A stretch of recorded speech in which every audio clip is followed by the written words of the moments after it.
All right, how's it going today? Thank you for your time. This is like a late video here. Let me drive up to where hopefully I can kind of get away from this sun here. All right, like the glare, it may be a little annoying, so excuse the glare. All right, and thank you for your time. Okay, like it doesn't matter if you see me or not, long as you can hear me.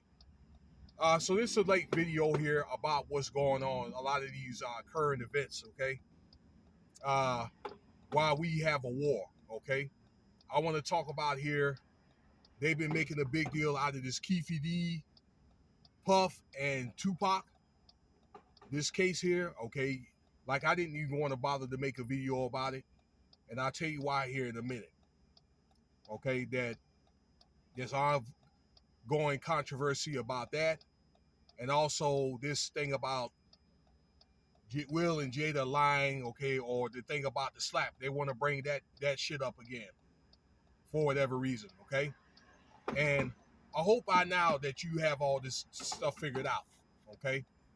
Uh, all this stuff about their lying about them being married and and they've been separated for 7 years.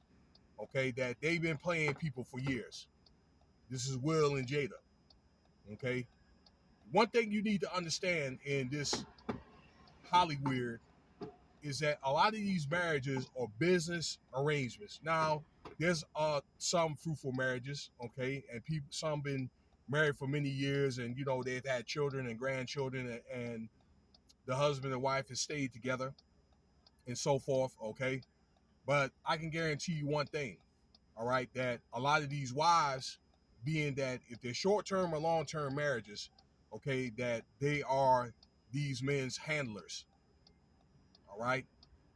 You might want to look at the MK Ultra program, okay, where they watch over these men and then they report to other people, okay, of what they do behind closed doors, all right? And for Will and Jada to be lying, I guess, about if they're married or separated or okay for like 7 years. All right, that I always felt like they got some type of like hustle going to stir up, I don't know, gossip or galvanize attention towards them. Okay, why? Particularly like Jada Pinkett, she's probably been not in the market for the last like 15 years. What has she's really done? Okay, other than making some, I don't know, like some talk show with her daughter and her mother, discussing their marital problems, okay, or maybe her getting banged out by another guy, okay, by some other singer, without, I guess, with Will Smith's permission, okay. And Will's been pretty much out of commission the last couple of years after that slap, okay. So now he's got to do what they have to do to stay. So a lot of it, if they're not actually really doing something, that they're staying relevant, okay? And they do a lot of stuff that doesn't make any sense. A lot of nonsense or foolish things just to stay relevant, just for views and clicks. If they can't do it one way, it's another. Reality shows, radio, gossip, whatever, okay? Now this Keefe D thing, all right? Personally, I think that Tupac is still alive. Okay, there's been people that stated that incessantly, okay? And I have knowledge of Puff Daddy having something to do with that uh, so-called murder anyway. I've heard that these guys actually were working in cahoots, from what I understand, okay? And all this is a result of Keefe D is basically the fall guy because they weren't doing what somebody said, okay?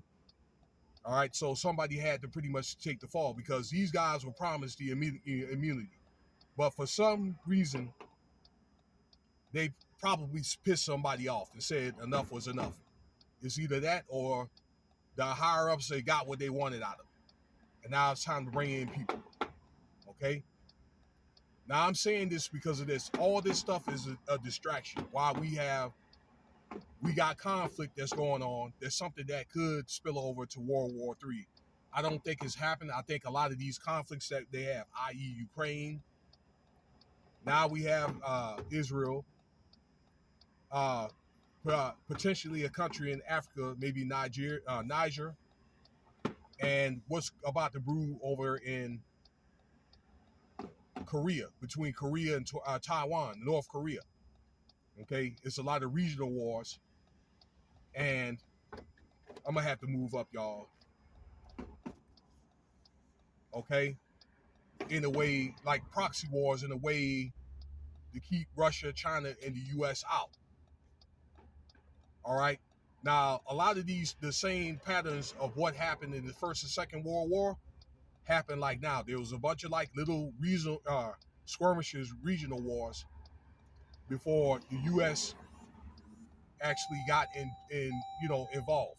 And I'm gonna tell you right now, if somebody doesn't stop this war, if we're not really careful, then it's just a matter of time before China, the U.S., and Russia ends up getting into this war. And they do have tentative orders from some information I got hold of for the spring of 2025.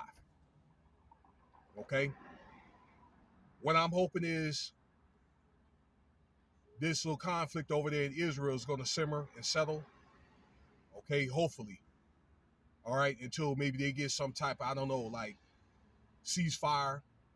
Okay, because this is an all-out war, something I think that Russia, China, even the U.S. really don't want. Okay, and I think that right now is bringing bad popularity to the media.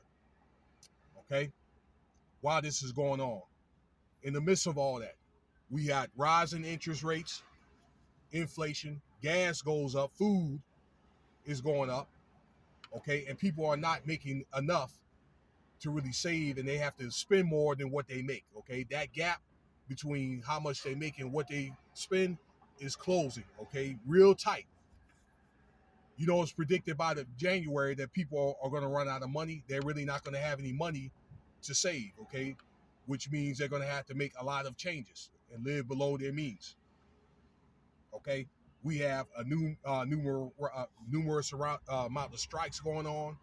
The auto workers strike and a few other strikes. I know here in Las Vegas, where I reside, you got the county striking with the education department and the culinary arts department. People are demanding more money. Okay, and what that means is, yeah, people are going to get more money, but there's going to be people that's going to be left out. Okay, as we start to move out of this year into 2024. Okay, so really, in the end of the day, all this really boils down to is you against you, the people against the people. So not necessarily these little skirmishes, okay? Because what I think is sugarcoating of what's really going on here. So you really got to stay prayed up. People have been telling you for years, okay? If you look at enough of these podcasts, if you've been on my channel long enough, or even people that have a problem with me and so forth, they even say it on their channels. Is to stay in the word. Stop spending a lot of your money on things that you don't need and stuff that you need. Okay, on your necessities. Again, live below your means and sacrifice. Okay, because a lot of these supplies, remember, a lot of your pertinent supplies, i.e., oil, food, ammo, is going to be going over there to the wars. So it's going to be less that people are going to have, okay, here in America. They got deals worked out with these other people in the other countries, other governments for personal favors and all that. No matter where you are in the world, it's going to affect you no matter where you are in some kind of way. And if you're investing, I would say you may want to get into some commodities, things that they have maybe a slower record of maybe gaining money, but you don't have to worry about it losing any money for those who like to invest. So you need to look at things different here and walk your life to a beat of a different drum and make, you know what I'm saying? I don't know. Do things a little bit different as we start to close the year out. Well, that's all I have. Thank you for your time. I thought I'd let you know what's going on here. Okay, don't be distracted, please. Okay, stay in the word. Not saying you can't listen or whatever. Don't get caught up in all the gossip, because that's what they want to do with all this social media they want to throw you off of what's really going on. Like, subscribe, share, Cash App, $, Winston Spivey if you want to donate.